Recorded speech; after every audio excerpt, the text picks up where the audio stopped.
और देखिए, exit poll को लेकर लोगों के मन में कई तरह के सवाल भी होते हैं, लेकिन हम आपको बताएंगे कि एग्जिट पोल से जुड़े सवालों के जवाब आपको देंगे। हम बताएंगे कि आखिर कैसे होता है एग्जिट पोल जो आपने आज देखा, इसकी पूरी प्रक्रिया क्या है और क्यों चुनाव आयोग इस पर चुनाव के दौरान प्रतिबंध लगा देता है। देखिए, एग्जिट पोल में 5 राज्यों में हुए चुनाव को लेकर किस पार्टी का पलड़ा भारी है और कौन मात खा रहा है, किसको कितनी सीटें मिल रही हैं, ये सभी आंकड़े हम आपको बता चुके हैं। लेकिन असली फैसला तो 3 दिसंबर को ही होगा। अब हम आपको बताते हैं कि एग्जिट पोल क्या है और कैसे काम करता है। एग्जिट पोल एक चुनावी सर्वे की तरह होता है जिसे अलग अलग कंपनियां वोटिंग वाले दिन करती हैं। इस प्रक्रिया में कंपनी की टीम अलग अलग निर्वाचन क्षेत्रों में मौजूद होती है और वोट डालकर बाहर आए लोगों से जानती है कि उन्होंने किसे वोट दिया है। इस तरह टोटल डेटा जुटाकर एक अनुमान लगाया जाता है कि किसे कितनी सीटें मिल सकती हैं। भारत में एग्जिट पोल विभिन्न संगठनों के जरिए किए जाते हैं। इनमें समाचार मीडिया, निजी सर्वेक्षणकर्ता और एजुकेशन इंस्टीट्यूट शामिल हैं। एग्जिट पोल आमतौर पर कई चरणों में पूरा होता है। किसी भी एग्जिट पोल के लिए पहला स्टेप वोटर्स के वर्ग का चयन होता है। इसमें वोट डालकर निकले कई लोगों से बात की जाती है और उसे उस वर्ग का सैंपल माना जाता है।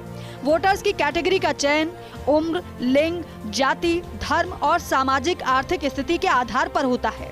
सैंपलिंग प्रक्रिया, एग्जिट पोल में अलग अलग सैंपलिंग पद्धति का इस्तेमाल किया जाता है, जैसे कि रैंडम यानी अचानक सैंपलिंग, स्ट्रेट फाइट सैंपलिंग यानी स्तरीकृत सैंपलिंग और सिस्टमैटिक सैंपलिंग यानी व्यवस्थित सैंपलिंग। रैंडम सैंपलिंग में अचानक से किसी भी वोटर से बात की जाती है। ये किसी भी वर्ग के हो सकते हैं। वहीं स्तरीकृत सैंपलिंग में अलग अलग उप समूहों के प्रतिनिधियों को शामिल करने की कोशिश होती है।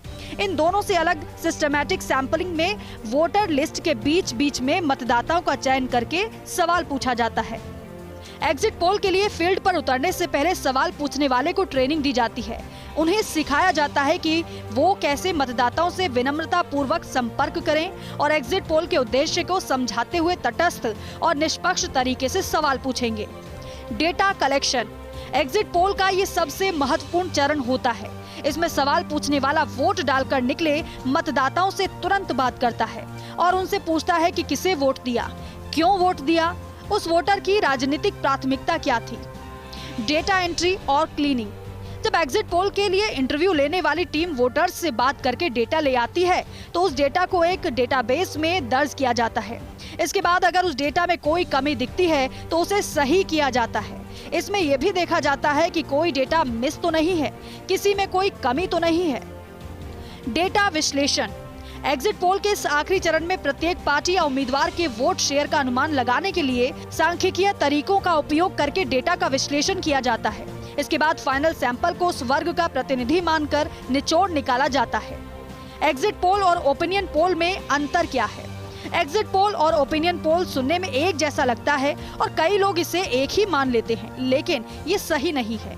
एग्जिट पोल जहां वोटिंग वाले दिन मतदान करके बाहर आने वाले लोगों से बात करके किया जाता है, तो वहीं ओपिनियन पोल चुनाव से पहले किए जाते हैं।